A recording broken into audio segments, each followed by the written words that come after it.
The same issues that would frustrate me 23 years ago in my relationship with my wife, Bonnie, are the same issues that occasionally come up today. The difference today is that I am more tolerant, accepting, and understanding. I can more correctly interpret her words and reactions and know better how to respond. Through wisdom a house is built, and by understanding it is established. Proverbs 24:3.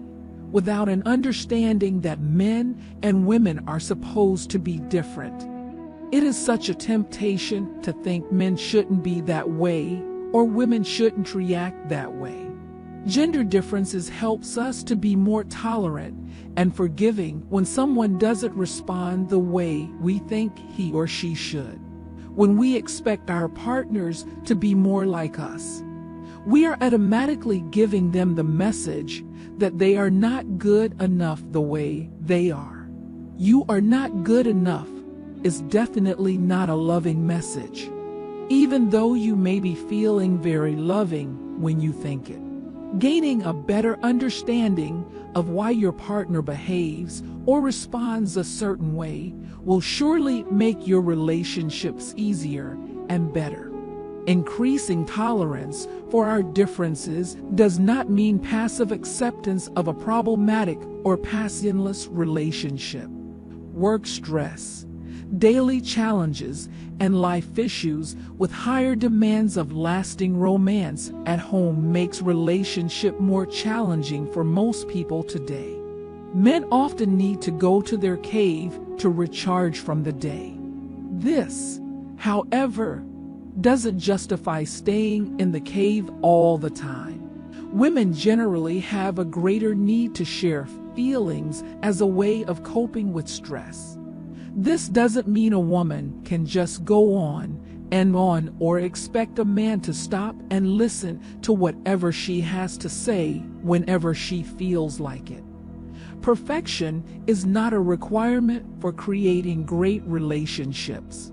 You cannot, nor should you ever try to, change your partner. That is his or her job.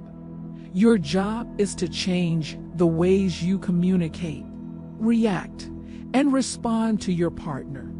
It is certainly true that a woman's love will inspire a man to become all that he can be, but it is up to him to make that change. Her job is to communicate her love in a way that truly supports him. It is not a man's job to fix a woman. She doesn't need fixing. Most of the time, she just needs more understanding and affection, and her heart will warm up again, and her eyes will begin to sparkle. Communication is very important in marriage.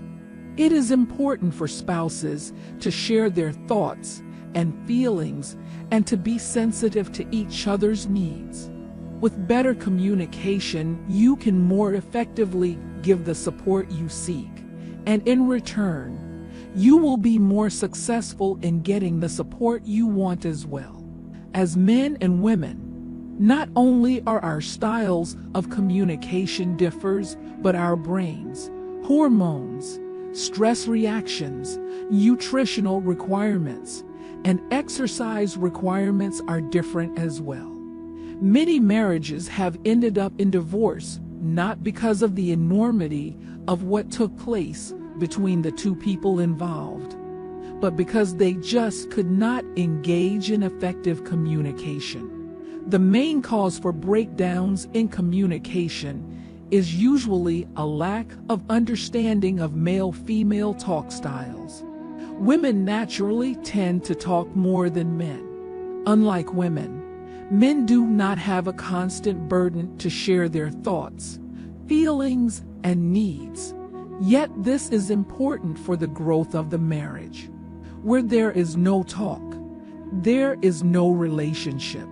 Anything that will cause you to stop talking to your spouse will destroy your relationship. Couples must know that there is no way two people who were raised differently can live together under one roof and not step on each other's toes once in a while. Maintaining friendship in marriage is cultivated when the couple talk and listen to each other. Most wives who complain that their husbands do not talk to them are probably guilty of not listening when their husbands talk. We as women have to learn to listen to our husbands when they express their feelings. Not just listening for the sake of it, but listening in order to understand them. The more you listen, the more your husband will talk to you. The best thing to do when you want your spouse to talk is to compliment him. Everyone opens up to compliments, but they stay away from those who criticize them. Keep complimenting your spouse until he opens up. A troubled relationship will remain so until somebody takes up the responsibility to work on it. A successful marriage is a union of a man, a woman, and God. The Bible says a threefold cord is not easily broken. A man's home is his place of rest, and he is destabilized when peace eludes him at home. Wives should make their homes havens, places that their husbands will look forward to returning to after work.